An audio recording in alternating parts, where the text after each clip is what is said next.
Hey kids, before we get started with today's video, I wanted to give a warm welcome to all my new subscribers. My sub count basically quintupled just in the past day or so, which is really cool, so thanks for that. Anyway, today I'm going to talk about the Bombardier Beetle. So here's what he looks like, right? Already you can tell he's kind of a prick. He just looks like an ant that one day decided to stick a sunflower seed on his back, thinking he's all creative, like, yeah, I'm original now, I'm my own insect, got the junk in the trunk for the ladies, no big deal. That's just the picture Wikipedia shows though. There are a bunch of other species of Bombardier, most of which look a little more unique, so I'll give him some credit. The cool thing about the Bombardier Beetle, though, has nothing to do with appearance. It's actually the fact that this creature has some pretty awesome weaponry up its sleeve. The Beetle is actually capable of shooting a foul-smelling chemical spray from its back end. And it doesn't even have to eat Chipotle beforehand, am I right, ladies? Anyway, the spray contains, among other things, a compound called 1,4-benzoquinone, which is quite irritating to vulnerable tissue, like eyes or mouths.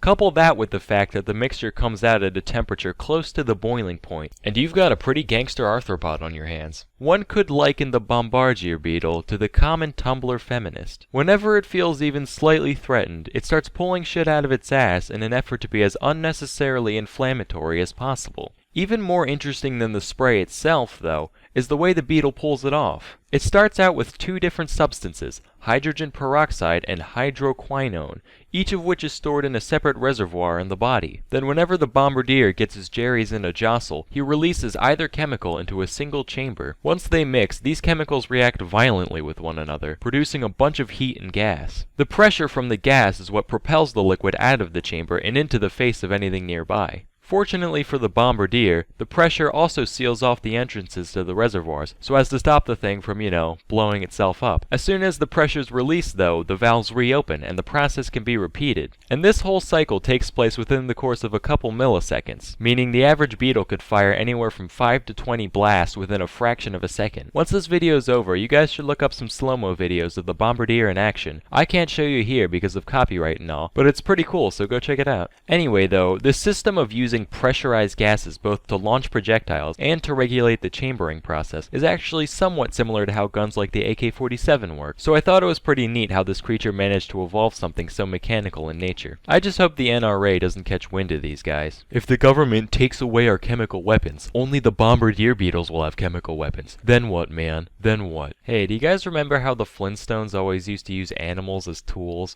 Like that Pelican cement mixer, it's all living. Well, it's a shame the writers didn't know about the Bombardier Beetle, because it would fit right in with their primitive shenanigans. Wilma's walking home late at night, right? Hear someone sneaking up on her, hand on her shoulder, bam! Prehistoric pepper spray. Then when he's down, she whips out the eel, bam! Prehistoric taser. He thinks it's over, little does he know, she's got a cicada on a string around her neck. Bam! Prehistoric rape whistle. Police come, take him to jail, he serves his sentence, after a while he gets granted parole, things finally looking up for him, and that's when they stick the parrot on his shoulder. Bam! Prehistoric Megan's Law. Hey, so I'm kinda new around here, and so legally I'm obligated.